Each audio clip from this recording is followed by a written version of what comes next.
Okay, it is 7 o'clock, and so we will officially begin our regular council meeting for the Township of Nipigon for Tuesday, June 18th, 2024. As always, we start off with our land acknowledgement. In the spirit of reconciliation, the corporation of the Township of Nipigon respectfully acknowledges it is located on the traditional lands of the Red Rock Indian Band, signatory to the Robinson Superior Treaty of 1850, and the township further respectfully acknowledge the historic presence of the Métis people on these lands. Are there any disclosures of pecuniary interests this evening for anyone? Okay, so we'll move on to resolution number 136, 2024. This is approval of previous council minutes of May 20, 2024.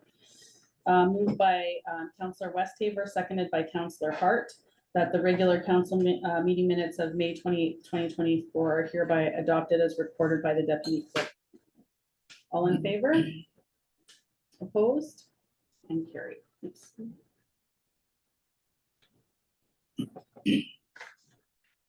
Okay, so next we have approval of the special council minutes of June 6th. This is resolution 137-2024, moved by Councillor Westhaver, seconded by Councillor Hart, that the special council meeting minutes of June 6, 2024 hereby adopted as recorded by the deputy clerk. All in favor? Opposed? And carried.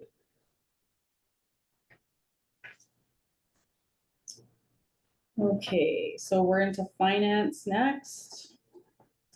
3A, confirm and approve accounts. So this is resolution 138-2024, moved by Councillor Westhaver, seconded by Councillor Hart, that the payment of accounts as listed on the following payment voucher be and the same is hereby confirmed and approved. Payment voucher number 19, 2024 in the amount of $61,977.35, and payment voucher number 20, 2024 in the amount of $268,713.53. All in favor? Opposed? And carried.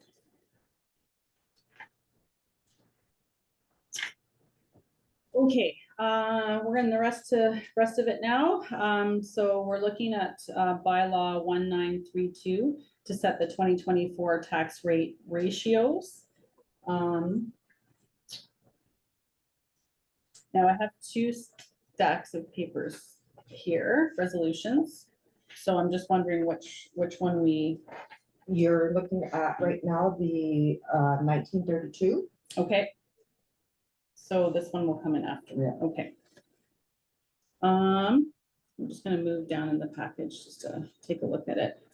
So Sam is here for any questions, if anyone has any, but there shouldn't be any surprises in here, Sam. It's everything that we've discussed at our finance meetings. I just have one question here, Yeah. like, just an explanation for myself, maybe. There's residential property class, and then there's a new multi-residential property class that has a different tax rate. So that is after a certain number of years, multi-residential moves over from a new class to an Oh, okay. existing one. So it's cheaper for the first few years, and then it goes, okay. I thought maybe it was something to do with, our new housing initiative, say, from the feds or something. But okay, I understand that. Okay, that's good. Thank you. Okay, so this is resolution number 139-2024, moved by Councillor Hart. Is this Hart or is this, so you both are GH. So look at the capital. Yes, I signed up. Is That that looks you? like his, that doesn't look like mine. Okay, okay. Moved by Councillor Hart, seconded by Councillor Westhaver, that leave be given to introduce a bylaw to set tax ratios for Nipigon municipal purposes for the year 2024, that the bylaw be read a first and second times, that the said bylaw be read a third time, finally passed and numbered bylaw 1932 of the Township of Nipigon. All in favor? And carried.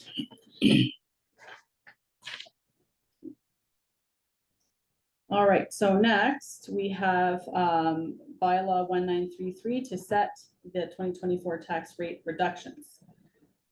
So this is resolution number 140-2024, moved by Councillor Westhaver, seconded by Councillor Hart, that leave be given to introduce a bylaw to set tax rate reductions for prescribed property subclasses for municipal purposes for the year 2024 for the Township of Nipigon.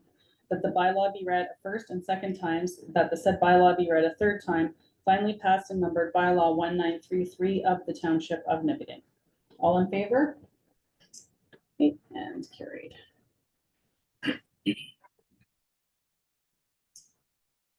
Okay, so next, bylaw 1934 to set and levy the 2024 taxation rates. So this is resolution number 141-2024, moved by Councillor Hart, seconded by Councillor Westhaver, that leave be given to introduce a bylaw to set and levy the rates of taxation for the year 2024 for the Township of Nipigon. That the bylaw be read a first and second times, that the said bylaw be read a third time, finally passed and numbered bylaw 1934 of the Township of Nipigon. All in favor? And carried. Okay, so next, bylaw 1935, respecting the collection of, collection on 2024 taxes. So this is, resolution 142-2024. Just make sure that's right. Yeah. Moved by Councillor Westhaver, seconded by Councillor Hart. That leave be given to introduce a bylaw respecting the collection of taxes for 2024. That the bylaw be read a first and second times, that the said bylaw be read a third time, finally passed and numbered bylaw 1935 of the Township of Nipigon. All in favor? Okay, and carried.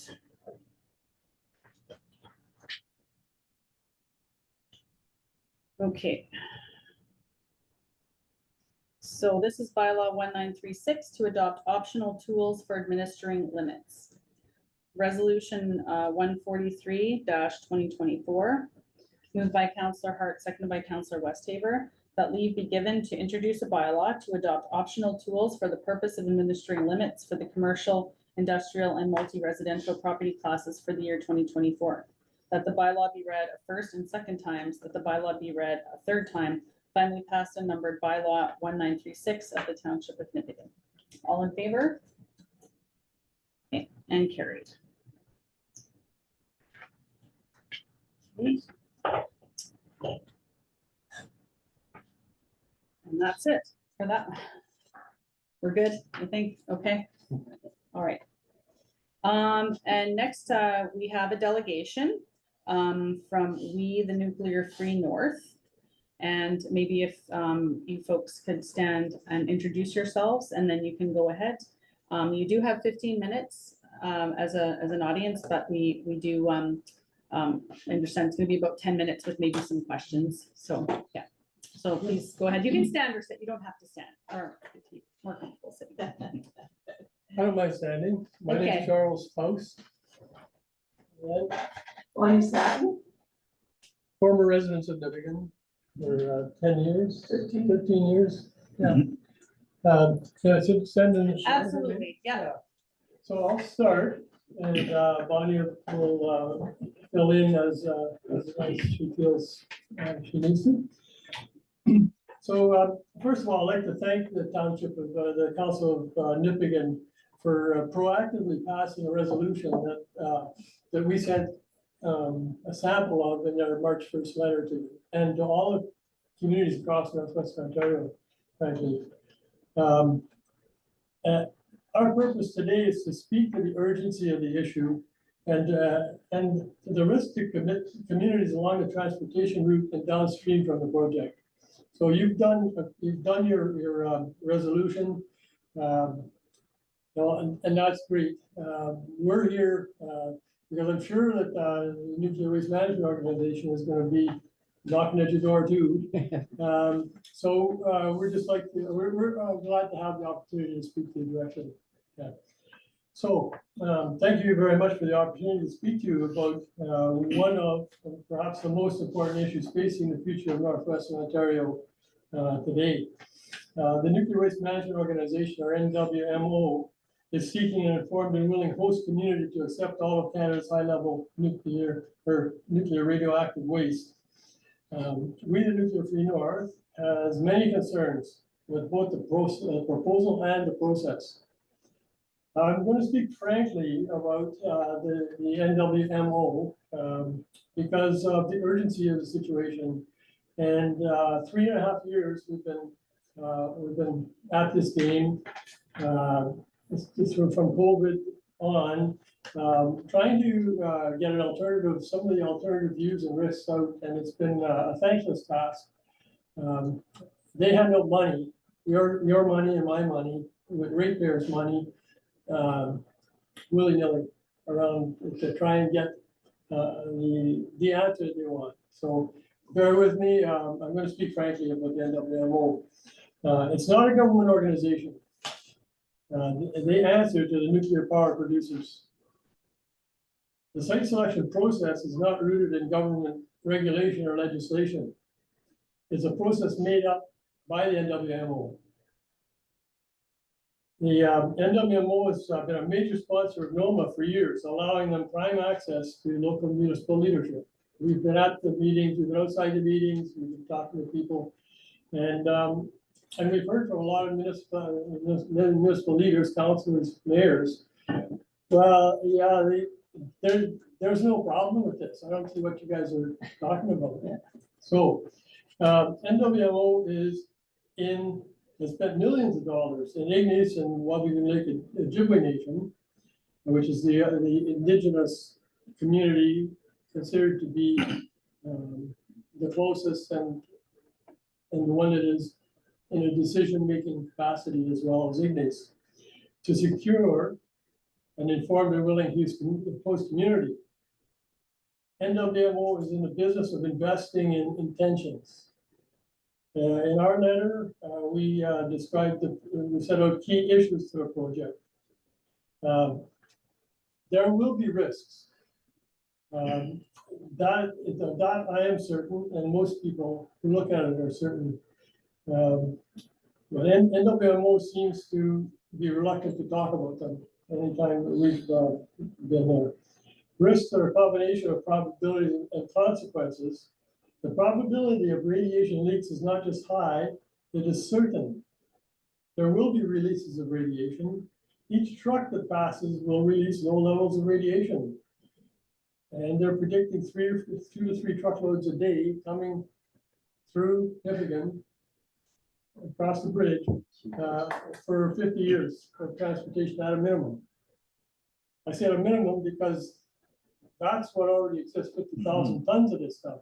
They're planning refurbishment of these reactors. They're planning on continuing to produce it at the same rate or more than they have over the last 50 years. There will be a used fuel packaging plant built on the site, on the Revel site, if this goes through. That'll be to examine the packages, the containers that they come in, and to repackage them for going underground.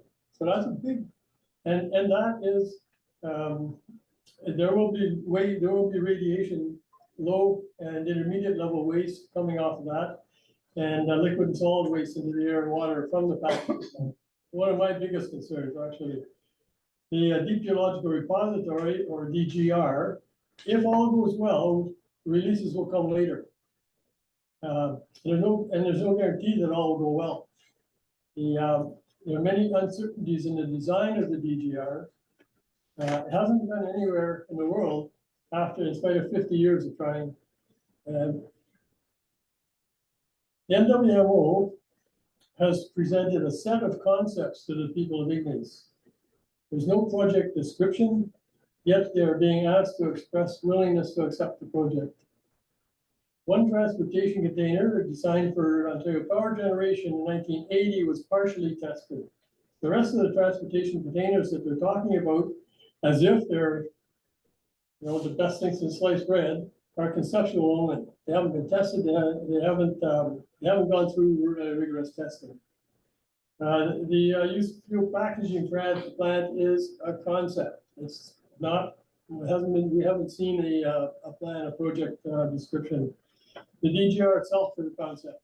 It's not much different from the concept from the Atomic Energy of Canada's plan in 1990 that Bunny and I commented on at that time.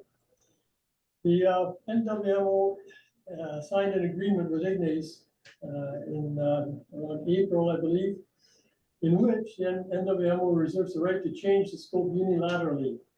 Now, question, how can they be informed and willing if there's no project description? If all they have is a concept that the NWO has presented along with the money and said, trust us. Why is one community 45 kilometers away and located in a different watershed deemed to be a proxy decision maker for all of us? Ignace decision will not be made by Ignace residents, but by Ignace council. That's the way they're deciding to do it. We're asking communities along the transportation corridor to get involved and make this a regional issue, because that's what it is. We will all be impacted if this proposal goes through.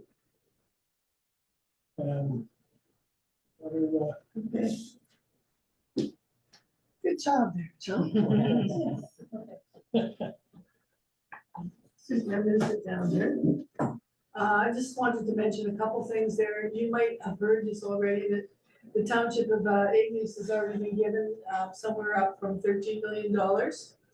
And so they've kind of become dependent on getting this money. They got a new fire truck, they want a seniors home, and that's going to, this is their hope. They haven't done very well economically. And we don't know how much money Waterloo has been, First Nation has been given, because it's harder to dig into that information. But we understand that they've had quite a lot of people on the payroll. And it's been quite contentious between them and other First Nations about whether they should be doing this. So there's a lot of money. You know, I listened to your last meeting, or your meeting in March, where you talked about this. And Gordon said that the township of, or the Nipigon had been given $400,000 to learn more. We have zero to learn anything else. I mean, that's just to have their slant on it. We sort of, if we want to put a poster up or put up some signs, we have to dig into our wallets and, you know, as volunteers to come up with something. So it's kind of like a David and Goliath story. Yeah. But that wasn't really what I was going to talk about. Our three main areas of concern is consent, lack of scientific evidence for burial, and dangers of transportation.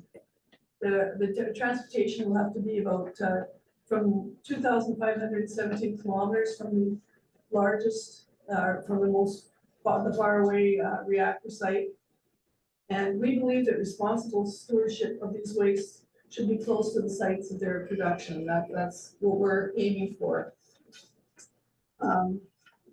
Radiation exposure due to the transportation of nuclear waste falls into three categories: routine transportations, accidents, and severe accidents, and terrorism, potential terrorism.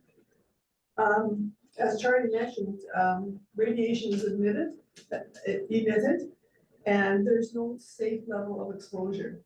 So I was just thinking about that, because we drove from Thunder Bay today, and because of the construction, it took a little while longer. So if you're behind a truck with nuclear waste on it, and there's delays or there's an accident somewhere up ahead, you have more exposure. If you're coming from the opposite direction and you just pass it, you're getting exposure.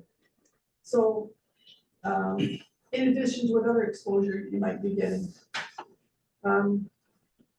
So the containers, the cast radiation shielding could be damaged in some kind of crash.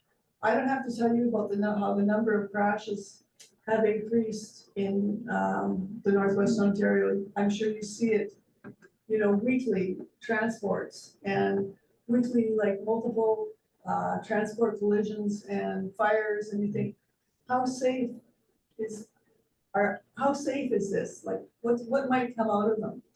What might be leached out of them? And they were coming in, the NWMO was going into the schools in Ignace and telling the kids, they have this little contest to drop an egg and make a container for it to see if it was gonna break. And that's how they're showing how safe it is. I mean, come on, they really were. They were coming into the elementary schools. And they've been doing this for years and sponsoring all kinds of events until the director got wind of it and said, you can't do this, you know, you can come in for a job fair if they're having a job fair or something. But you can't go in and talk to the kids, because they've just been presenting one side of it, and that's all the people in Ignis have been hearing. This is the answer to their dream. So, yeah, the number of crashes has gone up significantly. But NWMOs have asserted that their transportation containers have been tested for fire, water immersion, puncture, and dropping. However, Freedom of Information to the Canadian Nuclear Safety Commission confirmed there would be no full-scale tests of the used fuel transportation packages, but rather their calculations were based on projected calculations. So like computer modeling, you know, so they hadn't actually done that. The Canadian Nuclear Safety Commission say that high-level radioactive waste is being transported safely nationally and internationally for 45 years by road, rail, water, and air without a single radiological incident. However, their own data, because we've had people look into their data, will give you a list of the crashes between starting around 2016 and the number of events, and there were a number of crashes. So yeah, that's roads. I mean, they could bring it by train, and the train would go right through Nipissing, and there would be radiation coming off that train. And you could just imagine the perils that you would have if, God forbid, anything like that happened. So, as I was saying, there is population exposure. The population by people traveling in the same direction as the waste, people traveling in the opposite direction, individual people exposures to stationary people along the route.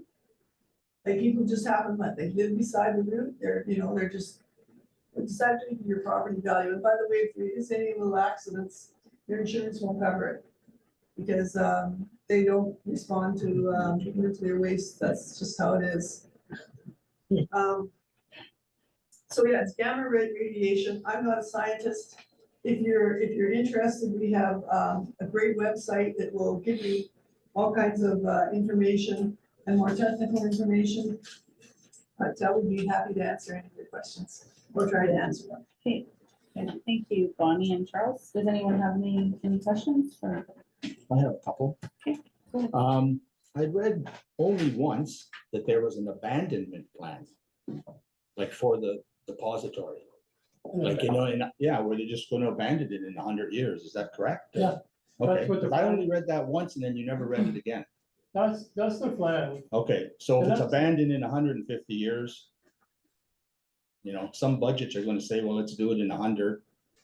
You know, anyways, okay, I made my point. It's abandonment, that, you know, Yeah, so that's one of our big issues, actually. They are planning, and the number changes, the number of years changes, but what they're planning, 680 meters down, tunneling in, seal it off with bentonite clay, and back out, and eventually cap it and walk away. right, okay, That's one of our big issues. We believe that the only way to really deal with it safely is to create more secure storage at or near surface at the reactor sites, I concur with that. where you can monitor the condition of it, measure the performance of those containers, and if there's deterioration, you can get at it and mitigate. They got it already too, so. Anyways, for another question, where does all the waste come from? Is that Canada or Ontario or the world? Right now, would be coming from Canada, but Chrétien said maybe we should do the world, because after all. No, we because can that's do that. open, but I'm just wondering if Yeah. there's actually a statement somewhere that we'll accept the world, because I was surprised that we're accepting Canada's. So NWMO will say that this is for all of Canada's Waste, waste, yeah, high level used fuel radioactive waste, the worst of all. And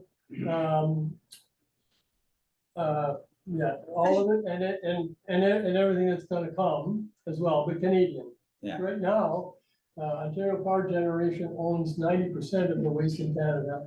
That's sitting in 3 reactor sites, average 1,650 kilometers from Ignace, Rebel Lake.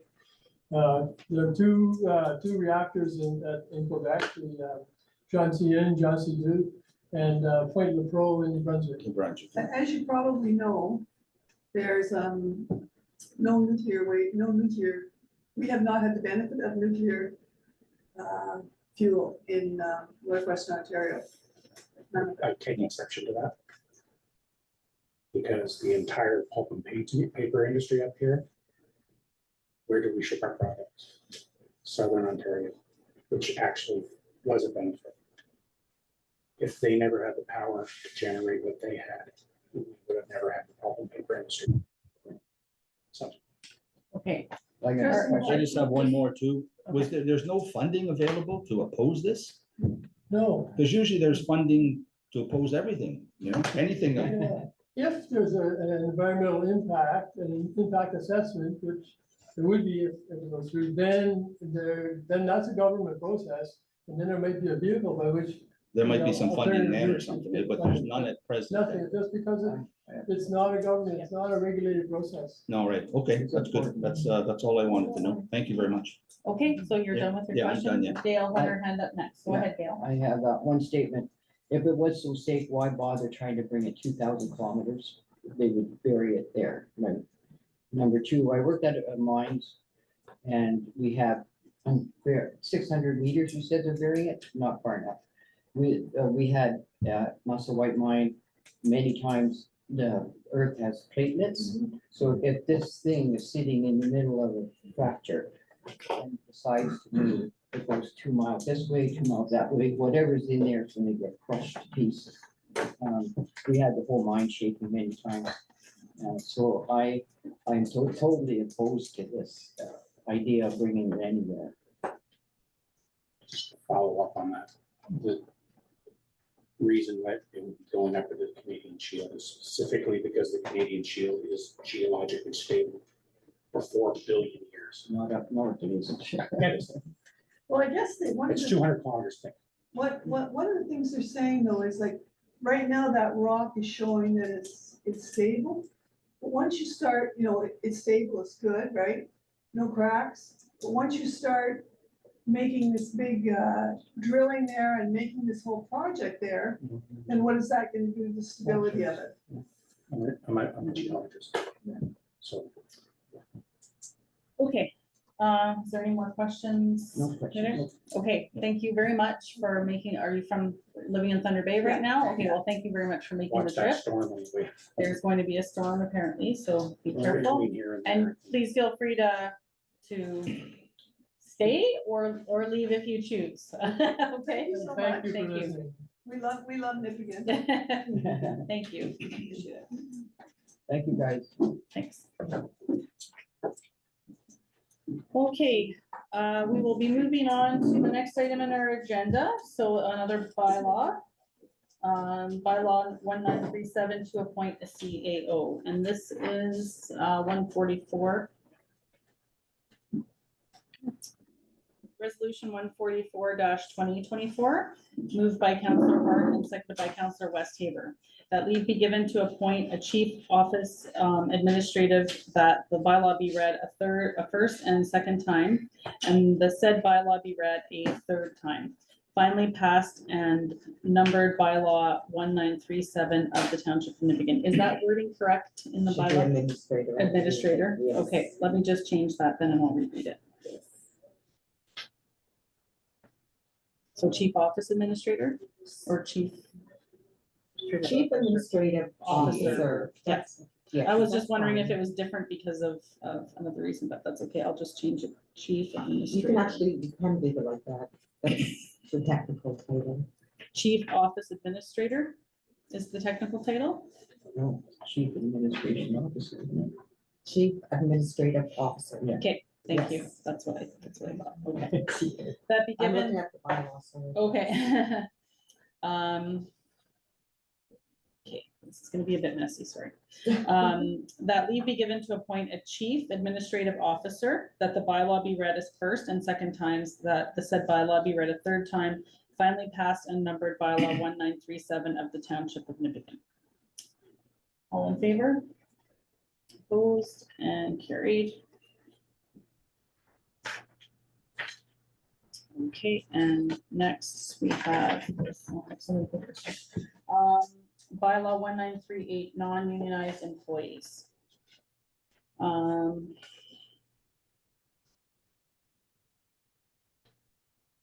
So Linda, do you just want to explain to us what this one is about? So basically, it's consolidating the different ones that have been changed over the years. Okay. So it's most updated. And there was just a couple of minor changes to a little bit of the wording. Number one is our adjusted lunch hours right now. Okay. Yes, and the second one was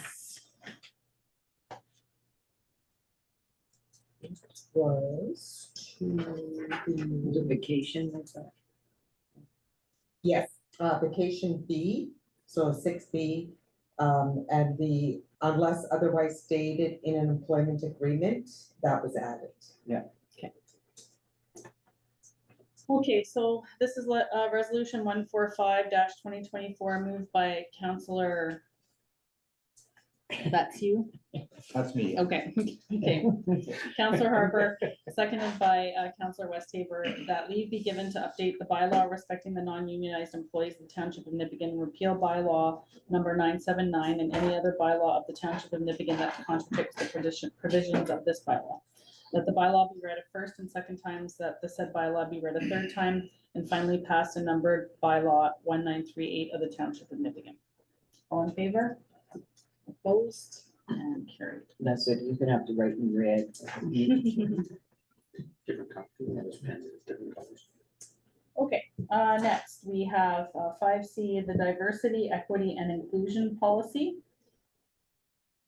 Linda, do you just want to explain, just introduce this and like sort of how it came about, just really quickly for everyone here?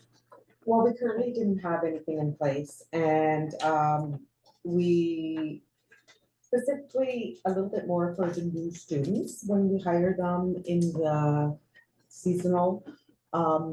We just wanted to show something that shows that we are inclusive to all issues, right? Like just people in general, and this just actually gives the rationale of so if there was any issues, we would be able to address it with this policy, right? Right. And say, this is how the township would begin with like office staff, volunteers, anyone that we relate to act towards other people in our environments. Thank you. It's good. Does anyone have any questions or concerns about it? Well written. It's good. Well needed for sure. Yeah. Resolution number 146-2024, moved by Counselor Harper, seconded by Counselor Cartwright, that this council hereby approves the draft Township of Nipigon diversity, equity, and inclusion policy. All in favor? Opposed? And carried.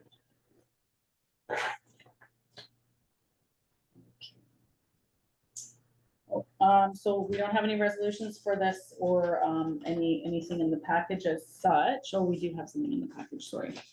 We did receive an email from Marcia Mabelson, and we have, I don't know about you guys, but have received some And this comments parade. or about the parking issue at the marina.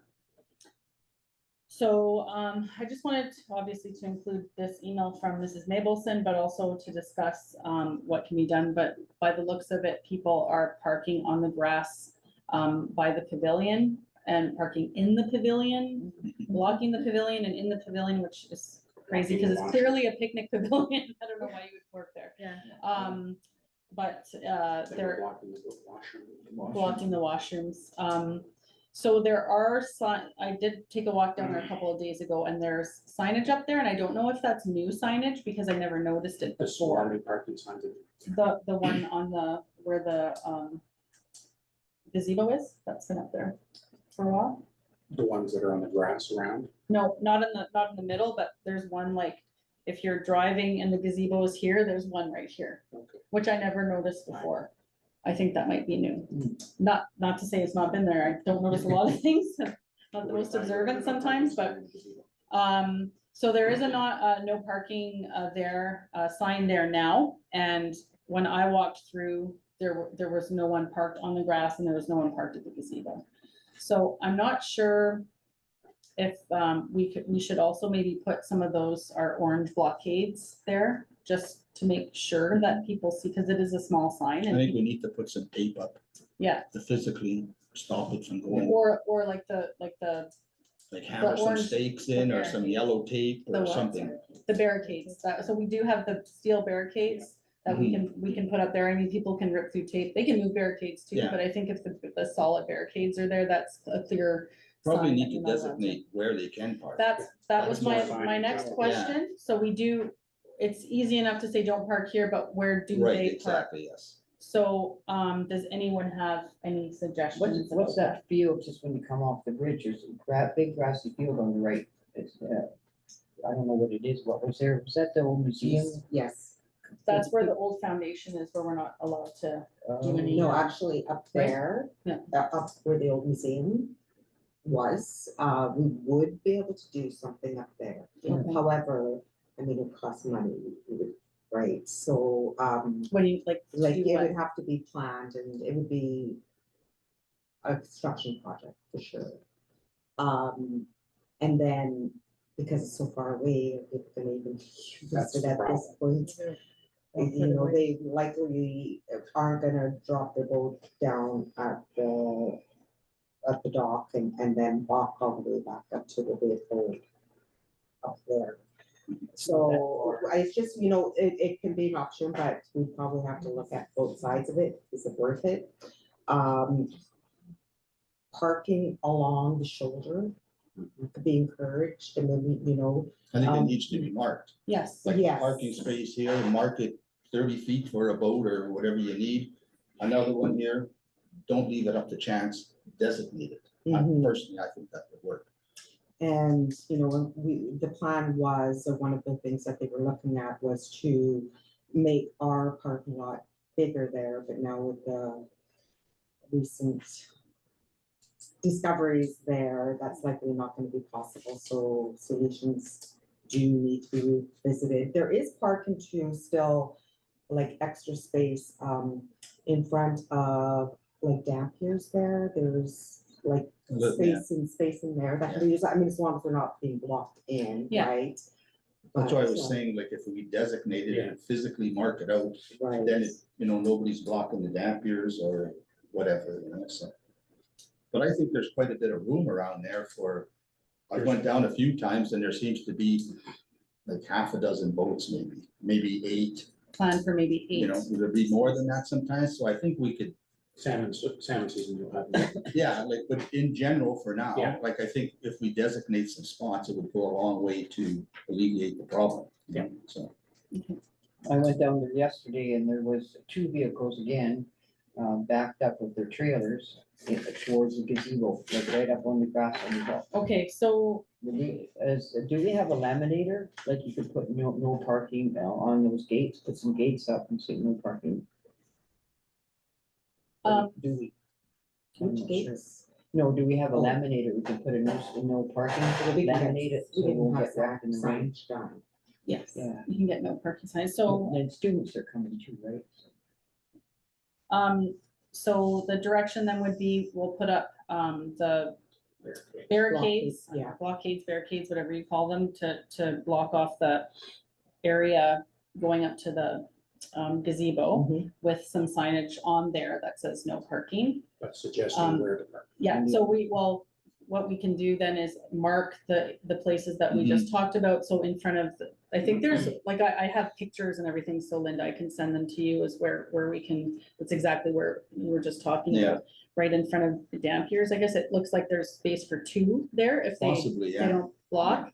And then there's space for about 3 when if you're going down the, by the hiking trail, just past the hiking trail entrance, there's spot for maybe 2 or 3, Mhm. and then sort of on the other side around there. When it comes around that loop, there's Yeah. maybe 2 spots there, maybe 1, I don't Yeah. know, you don't wanna block the ramp too more, you'd have to think about Yeah. how they're launching and everything, but. And if we can have some signs that say boat launch parking only, going up at those spots, and then if someone could do, I don't know if Deb or someone can do this, but have a map of the marina and indicate where you can park and put Anything it like on the that would website help, right, to and on the designate Facebook it. page. I Yeah. can do whatever maps that as a Yeah. volunteer. That'd be good, eh? So when can this be done? Like, is Public Works available, like? the That rest would of be a this question week, or- for Linda. And I just don't want it to drag on like 2 or 3 Yeah. weeks, it's a few barriers, like. Could it be done We would tomorrow? have to look into it. I Yeah. can't say tomorrow. Not tomorrow, but you know what I mean, like, it's a Just day make after, it a priority. it shouldn't be Before the a weekend. big ordeal, like, you know? Well, it depends on what other things they Yeah. have pressing right now as Exactly, well, right, if right? there's other stuff, but yeah, And I know that they are a little short staffed this week. for sure, So, there's always that issue, but, But to make it a priority. yeah, just so it doesn't go on long, you know, we can nip it in the bud now and get it done. Okay, so it sounds like there's about room for about 8 to 10. If Yeah, I we- just if we did a can quick total one it, there, oh, yeah. you know, there's probably a half a dozen at least, you know, and especially if they're marked out where. You know, there's always that guy that parks too far this way and Yeah. takes 3 spots when, Yeah. you know, or something like that, so I think we need to designate it. Does that spray paint work, like if you mark it, like start at the grass, come out one, and then go back further, mark another would one? just So have they to be- stay in between those 2 Yeah. orange lines, you know? I was thinking of hammering a spike. Yeah, but it's the stakes. Wood, Because you the know. paint will go after yeah, one storm, and then it has to be reapplied and everything. Okay, It's just not more, gonna work. more organized if it's like stay within the, mhm, and that's something that we can put, like I said, put on our website, put on our Facebook page, so it's there, but Yeah, and also get it for out people there. that just drive out there, that are yeah, coming in from Minnesota and, right, Oh, if there's where do I signage to park? direct them, and then that would be Yeah. the best situation to. Yeah. Yeah. Get rid of this And then problem. find them the next, they don't list. No more parking in the pavilion.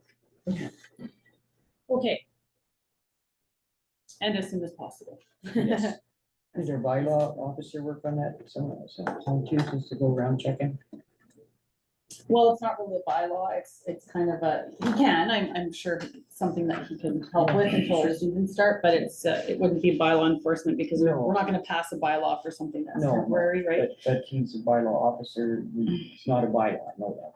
Yeah. He could maybe help out there until they get the students back. Okay, yeah. Okay, next we have our recreation committee minutes of May 13th, 2024. So this is 147. Okay, so we have our recreation, culture and recreation manager here, if anyone has any questions for Kristen, either about the May 13th, well, we'll go for the May 13th first. Questions, so that was from a while ago, so there's a few changes. Okay. 147-2024, moved by Counselor Westhaver, seconded by Counselor Harper, that the minutes of Nipigon Recreation Committee on May 13th, 2024 hereby adopted. All in favor? And carried. Okay, and next we have the June 10th. Recreation minutes, and again, we have Kristen here if anyone has any questions about that. Or comments. Oh, lost you. No, here, you might pass it. Too far.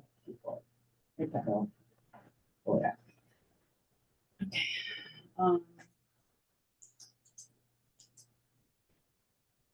So I'm just, if no one has any questions or comments, I am just gonna comment a little bit on the discussion of the swimming pool, because obviously it's something that is of great concern to us, the staff, and to the community as well. So on this date on June 10th, we discussed some solutions, some potential solutions to the challenges that we've been having with getting folks on board to be lifeguards. So those have been looked at and worked out and are in process right now. And I don't know, Kristen, if you want to give us an update on how the pool is going, or you want me to do that and add anything that that if there's been anything in the last 4 days. So we are happy to, this is the update as it is now. And if Kristen needs to add anything, she can, but as of right now, the pool is being prepared. We are happy to state that the pool is being prepared to open this summer.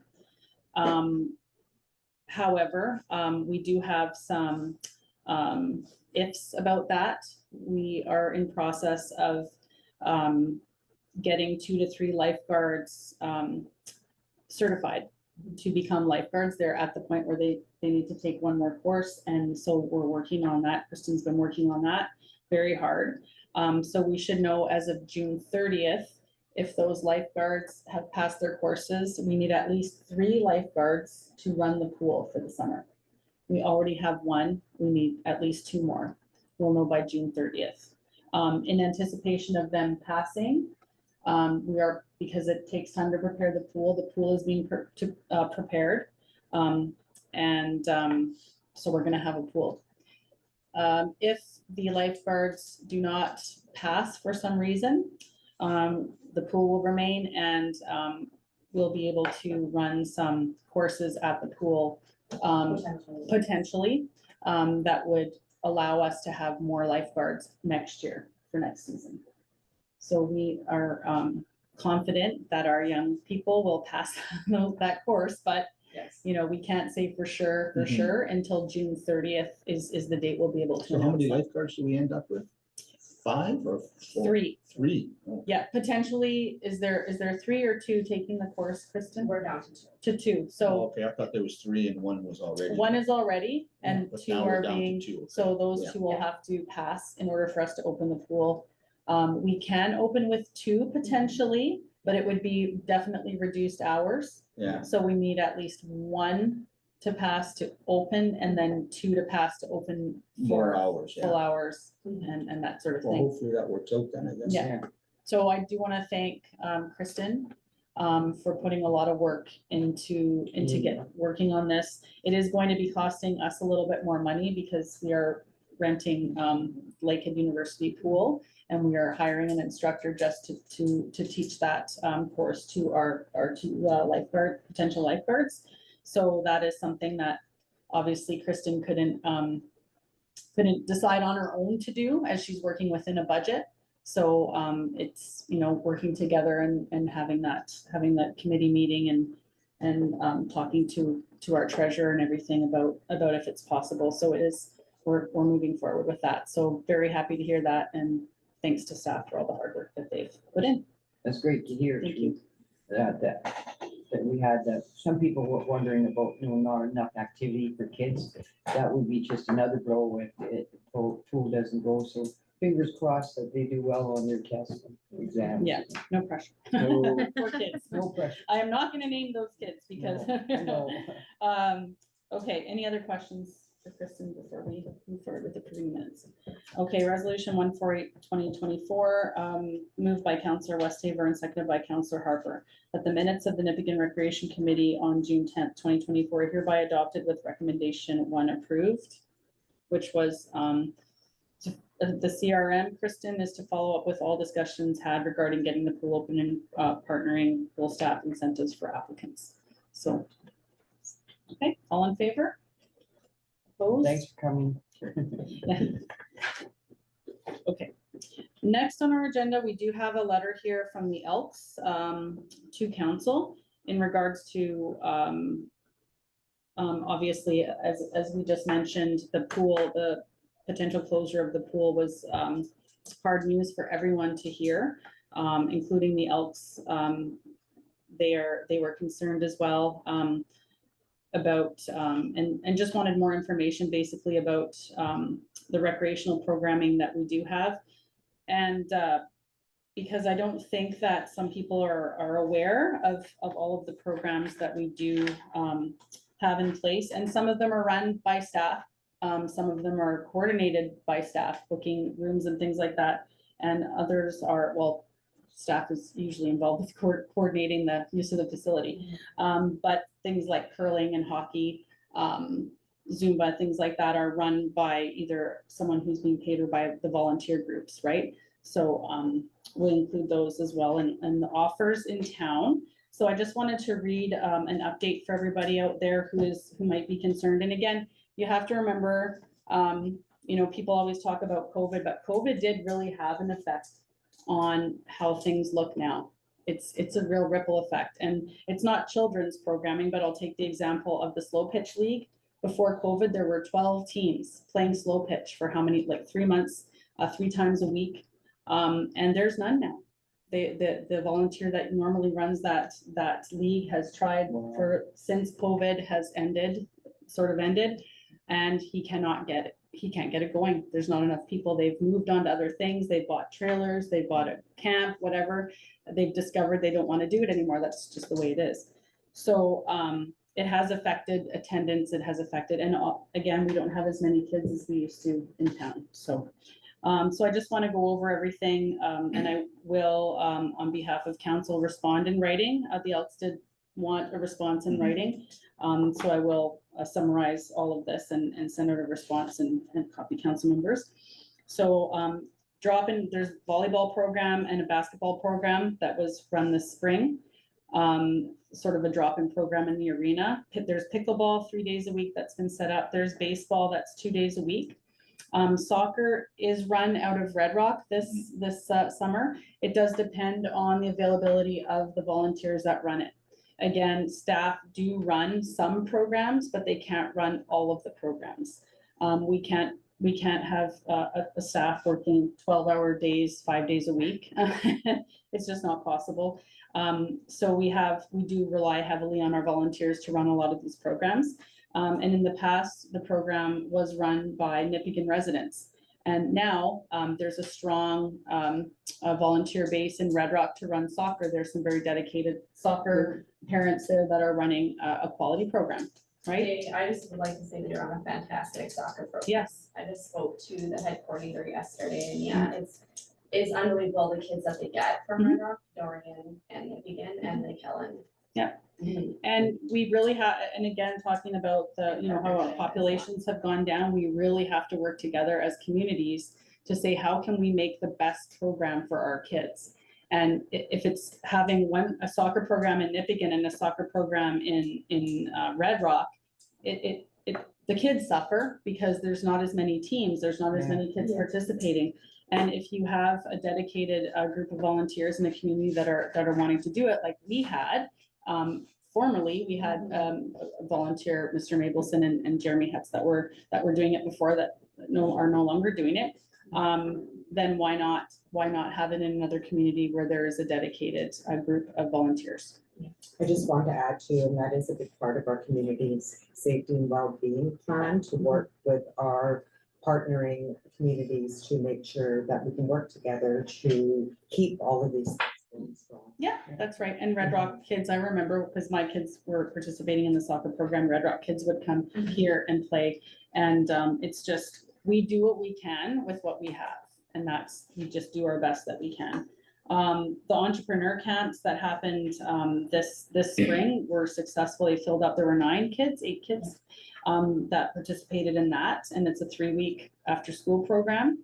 And that went really well. So they're going to be doing it again in the fall. Summer camps are offered every year. Of course, there's the hiking trails that we have. We, not just looking at organized programs, but also having things available for people to go out and do on their own. Our staff run PD days at the Edge Arts, community scavenger hunts. There's a Scrabble walk. This is for seniors, adults, as well as young people who are who are not attending school, I guess. Because that happens during the day. Something really interesting that I saw too is Legacy Dance is coming from Thunder Bay in July. They're running a 1-day workshop and they want to see what the interest is in dance here. Dance is expensive. So if you're bringing someone here from Thunder Bay to run a program, it will cost you. So that they're looking for, is it going to be worth it for us to come out here? So if you're anyone who's out there, if they're interested in getting their kids in dance and don't want to drive to Thunder Bay, then show your support for this group that's coming out here to Could let we them know. ask the surrounding communities if they, because then they would all come here or wherever. Yeah. And maybe like Red Rock Indian Band and Red Rock Dorian Burkett, and they begin to, it might be enough. Everyone's welcome. Yeah. Everyone's welcome. They're already. Yeah. Yeah. Jiu-Jitsu is at the NCC every Wednesday evening. Zumba is run on Thursdays during the winter, fall winter. That's for adults, but it can also be for young teenagers as well. And again, we have the curling and the hockey. So yeah, family day events. I think that was something that was missing that I didn't see here. There's family day partnership with Red Rock Indian Band. And again, it's working together because we only have so many families in our community and so many families in their community. If we work together, we can do a bigger event. So, and then the pool, we have the good news about the pool, that the pool is going forward, and that was a concern in the letter as well. So, I just wanted to acknowledge that, and that, you know, we've acknowledged that that's been an issue for the township, is communicating what we do and what's happening. And if you're not, if you don't have young people, young children in your house, you might not know what's going on. So, anyways, we'll get that out there and respond to them, so that they know what's going on. Okay, good to go. Any I would just questions? like to add Yep. one thing too, is just that Kristen does still send out to the quarterly newsletter of activities for the Federation. Sorry, Your newsletter that goes out regularly too. I haven't done it for this summer, but typically I usually do, yes. Yes. Yeah, that's right, I remember that, okay. Yeah, that would be great too, if it's possible, I mean, to get a newsletter out, even, you know, right before the fall, right before the summer, just so people know what's going on too. She Yeah. typically always Yeah. has done that. So. Great. Mhm. Okay, EDC 8A FedNor Quick Tourist Funding Request. So we did, looks like we did receive a letter from FedNor that the grant application was not accepted for that. So I guess we just want to, yeah, see you, Kristen. I don't know, I can't remember if it was in our budget to continue with it, even though the funding, if the funding didn't happen. I wasn't sure how that was gonna. I've seen that. in the gonna go. budget. It was based On the funding. funding. Yes. Maybe. And there's additional funding we looked at and brought forward Okay, in And- the future. in the future. Yeah. Okay, so that'll be on pause, I guess. Now, yes, For now. Simran is already looking into other grants, and there is one that might be favorable. Okay. So she has been going back and forth to Okay. See if it aligns with their Mhm. program. Okay. Yeah. Sounds And good. she was very disappointed. Yeah, well, of course, when you put She lots was of so work into happy something because like she got the that. first grade right Yeah, off the bat. that's too bad. She worked hard on it, Yeah. yes. Okay, next, we have Fire Department, Nipigon Volunteer Fire Department minutes of June 5th, 2024. And, Greg, I believe you were at that meeting. If Yes. anyone has any questions, Counselor Harper might be able to answer them for you. Any questions or comments? It's nice to see that there's 2 new firefighters, though. Yes. That's helping the department. That's great. Okay, resolution number 149-2024, moved by Counselor Harper, seconded by Counselor Westhaver, that the fire department minutes of June 5th, 2024 are accepted. All in favor? Opposed and carried. Okay, library board minutes. This is for information, Linda. I believe there was another resolution, unless I missed it, about, for the two new volunteers. Yeah, there was one Yes, somewhere. there was. I think I signed something.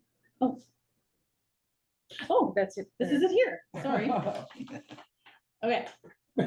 It just wasn't in the agenda, that's all. Okay, resolution 150-2024, moved by Councillor Cartwright, seconded by Councillor Harper, that this council hereby approves the Nipigon Volunteer Fire Department following applications, or applicants: Terry Dumont Saunders and Justin Postler. All in favor?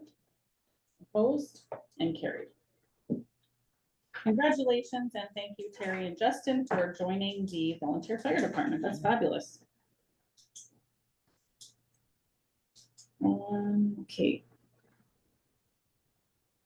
We next have a report on the feasibility report for the hospital. Library. The Nipigon Public gosh. Library. Okay. Now that one is the one that might be missing. We don't have, Oh, it's just for Resolution. information purposes. Correct. Okay. Yes. Does anyone have any comments on that?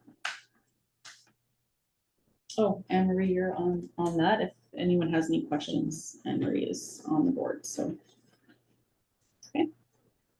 Lots of stuff going on in our library. It's A lot of great things for to see. kids, a lot of the things that. Yes. they think, yeah. Yeah, and when we think about going back to recreation, when we think about recreation and programming for kids, it doesn't always have to come out of the recreation department per se. You know, there's stuff happening at Edge Arts sometimes from the programmer there, and there's stuff, lots of things happening at the library. Lots of things, yeah. And Yes. oftentimes they partner with They Bernadette and Kristen as well. yes. they So, partner- yeah, Partner often. okay.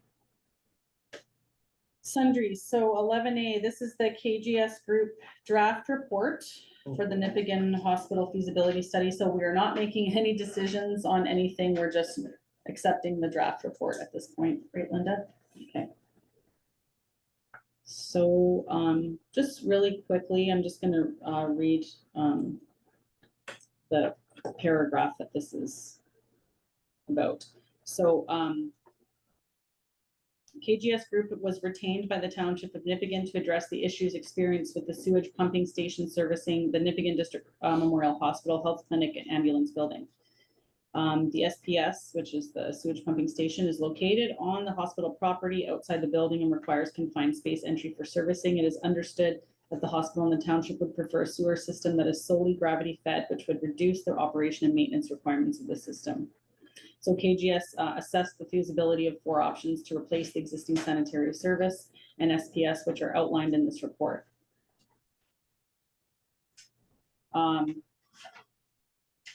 At the low end, $400,000 plus. Yeah, and it goes up from there. So we're not making any decisions tonight. And the KGS isn't here tonight for any questions or anything like that. We're just reading through that and accepting the draft report at this point. Because this would be something for another budget. The 400 was for the gravity fed system. The 414,000, something like that, was for option 1, which is what KGS was recommending that we go with.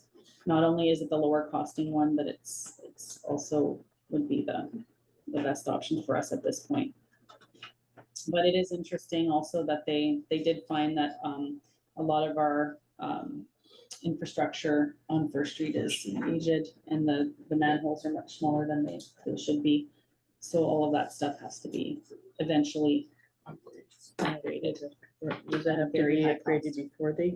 before they could go forward? with No, I don't think so, no. But eventually, if that's not one of the options that we take, they're suggesting that eventually that would happen. Yeah, I think there's a legal minimum manholes can Yeah. be at. So we figure. Yeah, right. Okay, so we're resolution number 151-2024, moved by Councillor Westhaver, seconded by Councillor Harper, that this council hereby accepts the feasibility report for the Nipigon Hospital from KGS Group. All in favor? Opposed? And carried. Okay, next we have, there's nothing in the, package for this. So Lake Superior National Marine Conservation Area Administration and Visitor Center. I do not have an update for you, and that's my update. I don't know about you guys, but I do get messages and people stopping me on the street or just talking, what is going on down there. I also, have someone ask me like, can't the township do something? Can't the township do? So as we state in our land acknowledgement at every single meeting, we are on the signatory to the Robinson Superior Treaty. And we do not, I don't think a lot of people know this, but we do not any longer own the footprint for the building and for the parking lot that is down at the marina. Parks Canada, who's an agency of the federal government, owns that land. It is also on Robinson Superior Treaty land as well. Yeah. We don't factor into that, No. at all. I know that, but it seems like there's sure you guys know that too, but there's a lot of people out there that don't quite understand that. And so it is a process that is happening between Parks Canada and the Red Rock Indian Band, as it should be. Of course, it is of concern and consequence to the township of Nipigon and the region, because it is a huge economic impact, the construction of the building as well as the hosting of the building. But it is what it is, and the process has to go through its course. We don't have any understanding of the timing or anything. We will find out when everyone else does what is going on, what happens, what is as the process goes through and what the result is, and we have no control over it. So I just wanted to state that so that people understand we have no answers and we have no control over any of it. And well, we shouldn't. But that's all I wanted to say about that. We can only hope. That's it. Well, Unless they come to a resolution. yes. Yeah. I mean, I would think that what they're doing is looking for the context of the remains that they found. What is the context? Can Parks Canada put out a newsletter to our citizens or something? What's going on? Update? Anything that goes out to the public Mhm. would be a joint statement with the Red Rock Indian Band. So, Well, whoever they- puts it they out, let can't- somebody update it. yeah. I don't see an It would- issue with that. you know. It's up to them to Yeah. do that. Can we request them to? We can ask, Yeah, I think we should request it at least. we can ask. Yeah. But it's up to them whether or not they. Oh, for do sure. it. I think it's Yeah. reasonable for them to put out a statement of what's happening down there. Is everyone okay with, Yeah. with, staff writing an email to ask if there is any? Yeah. What, There's I a mean, joint. there isn't an update. They don't even have an update. I No. mean, they don't know what's going on, but maybe a request to say, when Well, they there, could when say there we is. found some bones, we're looking at this, update to follow or something. Just something for the community. Yeah. As opposed to, like, we're all getting questions on it, and Yeah. it's a high interest in the Yeah. communities. And also stating that the township of Nipigon has Yeah, no bearing on Yeah, this at this point, yeah. Just for Maybe they information could put it purposes. there. Mhm. So, yeah, if you can send, maybe an email to Parks Canada and the band about that, if there's potential for a public statement just for, That you will sign. just to like an ongoing We can all sign. update no, No, we this don't sign will not come from us. Yeah. This will come from, from Parks Canada. From Parks and- Canada. and the- No, but the request. Yeah. it'll come from staff. Okay. Yeah, on behalf of the council. Yeah, and then just, we'll see what happens from there, but. There was a significant find that old. Mhm. Yeah, it's very neat, for sure. Okay, next we have the top of the Lake Superior Chamber Awards sponsorship request. We have no movers and no seconders. Do we have any movers or seconders for for a donation to the Chamber Awards? I can move it, but there was no dollar amount on it. That's why I didn't sign it. Okay.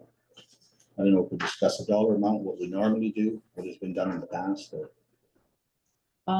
We normally do for 550, I donations. believe. We have in the past done 550 and, 550. 250 is something that is a general donation that we might give for other requests, but we do need a seconder. I will second. Does anyone have any discussion points on this? Because we also have to vote on it too. Want to move that? How much, what was the money? 550. And that's what we did last year? Well, I don't see what, it matters what we've done in the past, it's what are we willing to do this year? I mean, For sure, yeah, but there is a history to it and. yeah, it's different chamber, it's, Yeah. it's not the same chamber, won't, you know, it disbanded and then started up again. So you have concerns with the chamber itself or? Well, I still haven't seen what they've done. Okay, yeah. We as a council have had concerns about the chamber as well as the new chamber that has come about. They haven't had an annual general meeting in about 3-4 years, something like that, since the last group was running it. And the concern that I have too is looking through the information is normally at award ceremonies not last year, but in the past, there've been like 6 or 7 awards and very, focused awards like beautification awards, best new business, things like that. There's 31 awards or something like that in this, and So far. yeah, They're spending more hiring a party planner than they have in their account. Just for this party. And, anticipating that everybody's gonna buy tickets. And my concern too is it's been postponed a few times, so if we sign a check and send them a check for $550, if it doesn't go in September, what happens with our money? If they have to put down deposits for things and purchase awards and then they don't have enough money to run it, what happens that would be my concern. Well, I think there's value in the Chamber of Commerce somewhere and maybe we should be helping to try to get it up and running again. well, do you think there's value in it? I think if it's operating properly, yeah. That's There's the rub. question. But we spend money on economic development and sometimes that doesn't get us anywhere. So I'm not sure. I wasn't aware of these other situations at the time here, so. We had a presentation from Lavina, and I think she's aware that we were kind of dissatisfied with no response. Or they didn't interview people, businesses from Nipigon even, and they couldn't name one. And there was just a few things, but I think they'll give them a chance. Maybe they know that our concerns and. We could go lower, go to 250 or something too, if that would be more palatable for people. Or we Well, can your drop it and second- there's no seconder. Yeah. Do you want a second Well, 250? I just wanted to, Gail, you said you attended last year, right? Pardon? You attended last year, the Yes. awards banquet? Yeah. And how did you feel about it? Yeah, I thought it was very well done. I'm not sure the process for who they select, but announced that this was the business of the year, the new entrepreneur of the year. So there was some recognition for people and motivation, I think, for people to start a business and be recognized. And Well, I think people who are going to start a business aren't at the Chamber of Commerce Awards. so I'm sorry, I missed that. People who haven't started a business, people who are thinking about starting a business aren't going to be at the Chamber of Commerce Awards. I mean, do you think you're good? I Biggest think, problem I think, last year and what looks like this year, because there's awards that are going that have nothing to do with business. They're personal awards. As a Mhm. business, they don't support business. I have a suggestion that maybe we defer it one more time until we get a better feel as to where they're at. with If it's things going or and- not. No September, yeah. Sure. That would be my like I said, that'd be my concern, is that the money, you know. Well, I it seems also- to be up in the air and I could support like looking at different things and asking. I wasn't, I just thought we'd support the Chambers of Commerce. Yeah, There's obviously issues here that I yeah, was not aware of, so there's issues. I can respect that for sure. So delaying it probably is not a bad idea, I guess. Okay, so we'll defer that and, till next meeting. And maybe we can get an update from them at our next meeting on how things are going.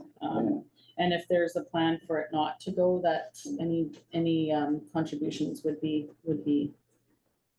Returned. returned if it's not a go. Okay, and then we have, top of Lake Superior Chamber of Commerce minutes for June 11th. Again, this is just for informational purposes.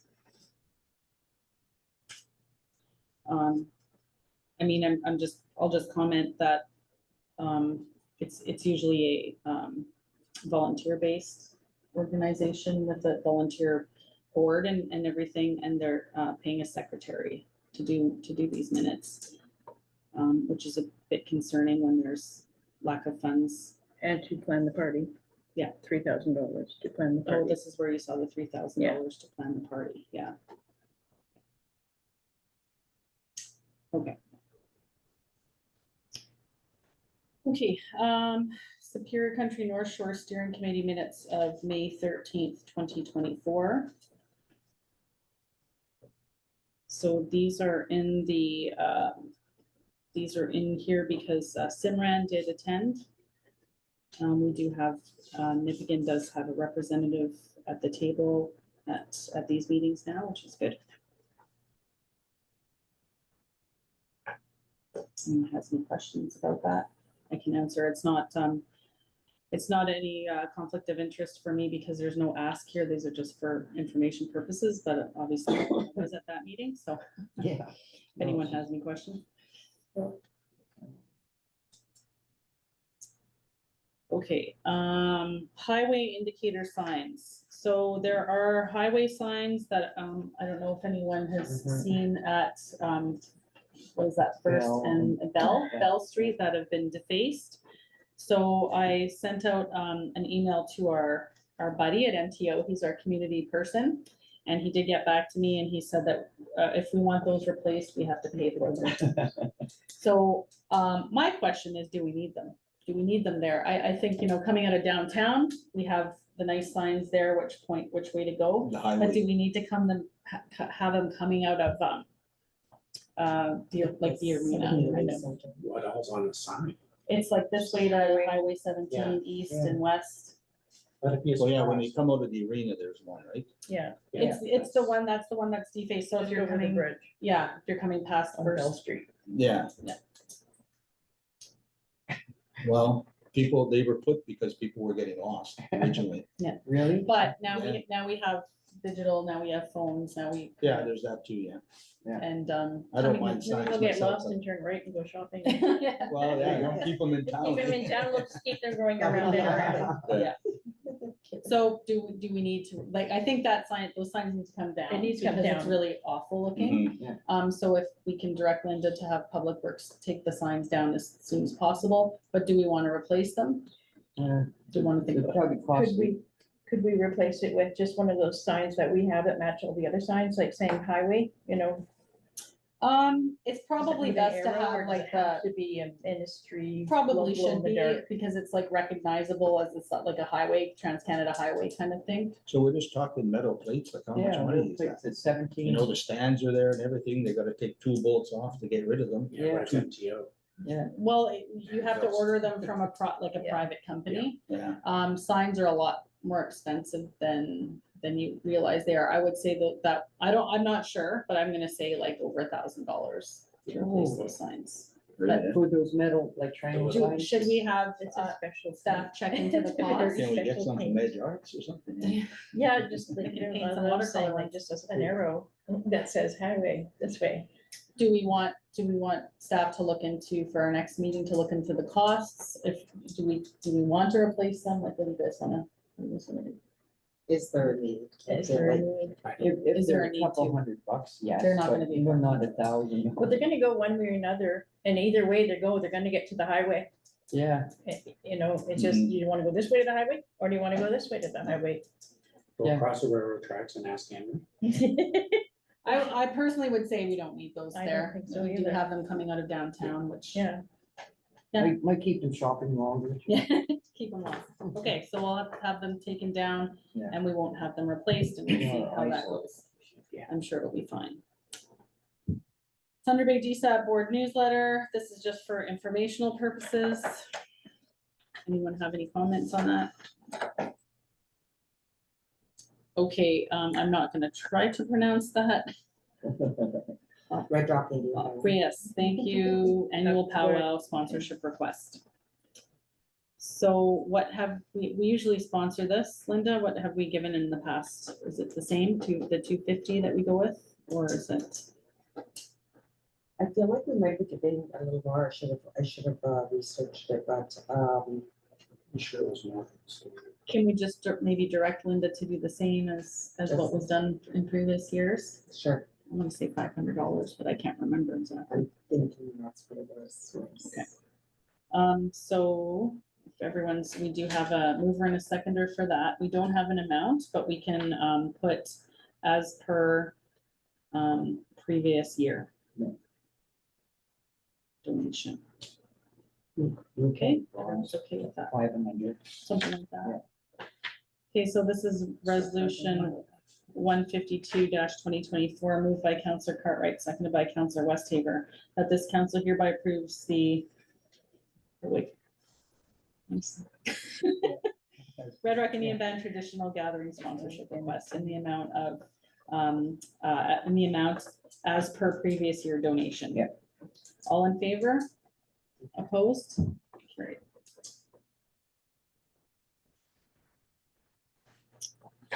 We're getting down here, guys. Okay, again, this is just for information purposes, preliminary design for rehab of the Ruby Creek and Fire Hill culvert. Anyone has any questions or concern? Well, we can't answer any questions for you, but any comments? Interesting. Okay, Finally getting around to fixing it. Now we turn it around and have more stuff. The Township of Larder Lake Regular Council motion to support the resolution regarding asset retirement obligation PS 3280. We do have a mover and a seconder for this. So this is basically to say that they're telling us that we need to do more things with asset, retiring of assets, and that they want us to pay for it. So we don't agree with that. Basically, in a nutshell. In a nutshell. Resolution number 153-2024, moved by Councillor Westhaver, seconded by Councillor Harper, that this council hereby supports the Township of Larder Lake Regular Council motion to support the resolution regarding asset retirement obligation PS 3280. All in favor? In favor? not sure, I didn't quite understand. Oh, okay. Yeah. With their Okay, so there's something called an ARO, ARO, which is, asset retention. asset retirement obligations. Yeah. So there's a new accounting standard covering asset retirement obligations that was approved in March of 2018. So the standard must be applied by all public sector entities who prepare their financial statements under PSAB, including all Canadian municipalities. So whereas many small municipalities do not have accountants or engineers on staff to complete these obligations, and this major accounting change will force small municipalities to hire consultants to complete this work and cause a significant financial burden to municipalities. So they're asking that the province of Ontario provide financial assistance to municipalities to complete this ARO. Okay. So all in favor of that? Who's in favor of that one? Okay, and opposed and carried. Okay, any other business? Does anyone have any comments about anything? A lot. Gail? Swimming, no, I think it was all covered. Okay, you have any comments or anything happening? I just got one thing, I got, I'm assuming our other counselors here have got something about the noise bylaw. Yes, Is there any update on that, or are we moving forward on it, or what's going on? let's be looking at that at the next meeting. Yeah. The next, she has an audience at the next meeting. And we had, Oh, Okay, yeah. Yeah. Does she have an audience? did you She request one? she just put it in a request, yeah, but it's not till, so I was gonna bring it to your attention 2 meetings from now. Okay, ahead of the Yeah, next. Why for the can't we next do that Meeting now? will be July. July something, 17th or something like that. 16th, I think, but because we only have one meeting a month on the summer, can we have that audience next council meeting? Mhm, Yeah. yeah. that's- Okay, I thought you said you were gonna bring it to us next council. I was gonna eat. The whole thing. email. Okay, yeah. Yes. I just don't want to delay. Yeah. Excuse me. Yeah. Okay, that's fine. We can deal with it I then. think part of our part of our strategic plan was to redo our bylaws anyways, and that's gonna be part of that whole. Oh, for redoing sure. all It of the needs to- it bylaws. needs to The be whole- reviewed. The whole thing needs to be, Because it looks like our bylaws was made on like a Stepner. it's, that was, I don't know, Pretty old. typed up Yeah. in 1972 or Yeah. something. Yeah, Definitely. needs to Okay, be well, updated. yeah, we that did- should be When part we of did that. look at it, because we did Mhm. look at it closely a little Mhm. while back, there really wasn't a lot that needed to be changed, like when we compared it to other ones and what is in there Mhm. actually does work for us. I would disagree with that. I We've got think- a I think it situation needs right to now, be- it's not working for us. I think Right. you can't Yeah. rely on your it's not Mayberry anymore. We can't rely on our neighbors to do the right thing, right? You do have to, Exactly. you do have to have some, I believe we have to have some bylaw in place And for things like that where it's. I've done research into the legal liabilities. And there's a lot of precedence for somebody in that position suing municipalities and the person successfully. Okay, we'll look at it at our. Yeah, we next just need meeting. to work on it because it's an Yeah. issue Yeah. and Exactly. I read some of the stuff there and it says like it's working for us. Well, I respectfully disagree with that because it's obviously not working, but, and it's because it's I think it needs to 92, it be- needs to be, and I've read Red Rocks and, you know, usually we collect from different towns to see what different towns have and then Mhm. pick the best of or something. That's what Red I've Rocks been is doing. much more involved and it spells things out a little clearly, like Yeah. ours talks about ringing bells and stuff. and, you know, So It just seems real vague and, you know, and it's this long and obviously I've been looking over nowadays- other nowadays towns, we need to have bylaws and- more spelled out. so. Yeah. yes, we did. And I did actually look at revising Red Rocks to fit Mhm. us, and Yeah. there was issues with that, but there was Oh, for sure. I'm definitely not saying areas that, yeah. like we could adopt Yeah, something, yeah. but yeah. We Something's have gonna to be different. watch They the have legal the folk liability. festival We where, don't where do there's, exceptions for that, and we're gonna have exceptions for ball games, and we're gonna have it, but that can all be worded in here too. You don't need to fear that either. Yeah, you gotta be careful though, because when you become too specific, Yeah. then you can cause a lot of other issues with, like even the Blueberry Festival or. Well, I don't right, think they so- break that 50 decibel or whatever the decibel is, Oh, noise yeah. barrier. They get some pretty rowdy I times. get right into it when I'm picking blueberries. Some of it needs to be looked at though, just saying we're gonna run into problems here, we're gonna run into Yeah. problems there. Well, we need to deal with We those do. problems when we yes. get there, yeah. Yeah, Like we can't be scared of things because, oh my God, we might, I know, but it Yeah. also takes a lot of research and time and. For sure, it's- yeah. We're low on, yeah, that's where we're we're low heading. on resources right now. No, I so- understand that totally, yes.